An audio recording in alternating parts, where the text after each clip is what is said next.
નમસ્કાર મિત્રો, સ્વાગત છે બધા મિત્રોનું અમારી યુટ્યુબ ચેનલમાં। હું છું આપનો મિત્ર ભાવિક વઘાસિયા। તો મિત્રો, ખાસ કરીને આ વિડીયોના માધ્યમથી આપણે વાત કરવાની છે સિસ્ટમની હાલની સ્થિતિ શું છે અને આવનારી 24 કલાકની અંદર કયા વિસ્તારોમાં સારા વરસાદની શક્યતાઓ રહેલી છે। સંપૂર્ણ માહિતી જોઈએ તે પહેલા જે પણ મિત્રો નવા છે તે ચેનલને સબસ્ક્રાઇબ કરી લેજો।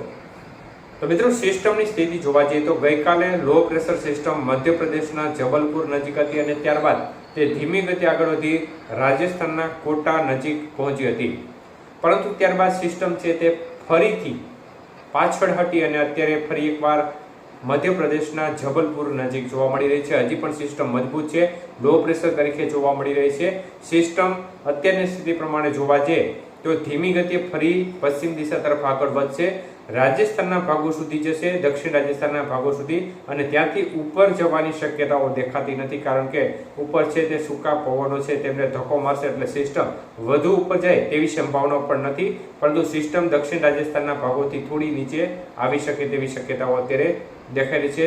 જો આ મુજબ બનશે તો ગુજરાતના ભાગો સુધી પણ સિસ્ટમ આવી શકે છે, એટલે સિસ્ટમ હવે હજી પણ સ્લો ગતિથી જ આગળ ચાલશે અને ઉત્તર ગુજરાત અને તેને લાગુ રાજસ્થાનના ભાગો નજીક આવશે, અને સિસ્ટમનો ટ્રફ છે તે સૌરાષ્ટ્ર કચ્છના ભાગો સુધી જોવા મળશે, જેના પરિણામે વરસાદની ગતિવિધિ હજી પણ આમ જોવા જઈએ તો 14-15 તારીખ સુધી જોવા મળશે, અને સૌરાષ્ટ્રને અને કચ્છના ભાગોને વરસાદની ગતિવિધિનો મુખ્ય જે લાભ છે તે વધુ 13-14 તારીખમાં મળે તે પ્રકારની શક્યતાઓ ત્યારે દેખાયેલી છે।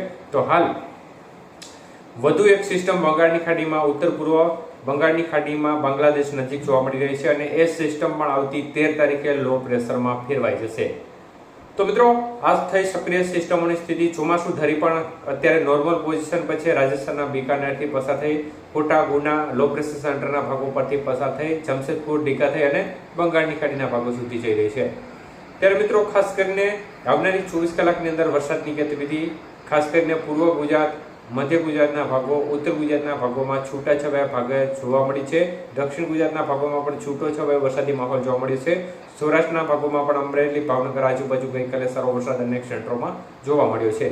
ત્યારે આવનારી 24 કલાકમાં વાત કરીએ તો ઉત્તર ગુજરાતના ભાગોમાં ખાસ કરીને સાબરકાંઠા, મહેસાણા, ડીસા તેમજ ખાસ કરીને બનાસકાંઠા, વાવ, થરાદ આજુબાજુના ભાગો છે, પાટણ, સિદ્ધપુર, મહીસાગર સહિતના ભાગો છે તેમાં છૂટીછવાયા વરસાદની ગતિવિધિ ચાલુ રહેશે અને હળવો મધ્યમ વરસાદ આ ભાગોમાં જોવા મળશે।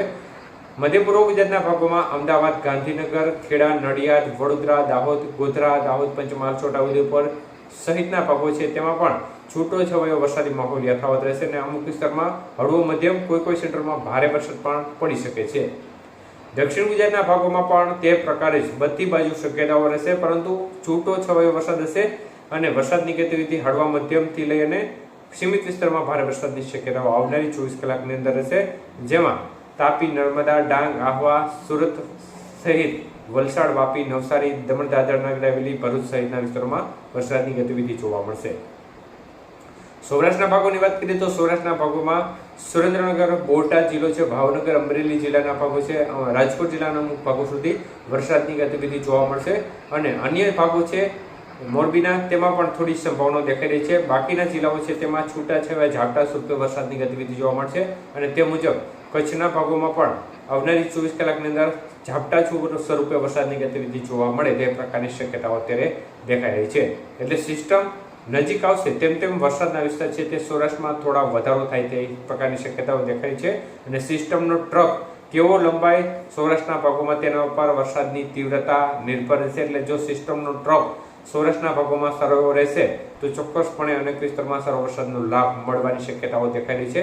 એટલે સિસ્ટમના ટ્રફ ઉપર મેઇન વરસાદનો આધાર રહેલો છે। સિસ્ટમ દક્ષિણ રાજસ્થાન અને ઉત્તર ગુજરાતના ભાગો નજીક આવે ત્યારે સિસ્ટમનો ટ્રફ કેટલા લેવલ સુધી નીચે જાય તેના ઉપર વરસાદની તીવ્રતા અને વિસ્તાર નક્કી થશે। તો આગામી સમયમાં તે બાબતની પણ અપડેટ આપતા રહીશું। ત્યાં સુધી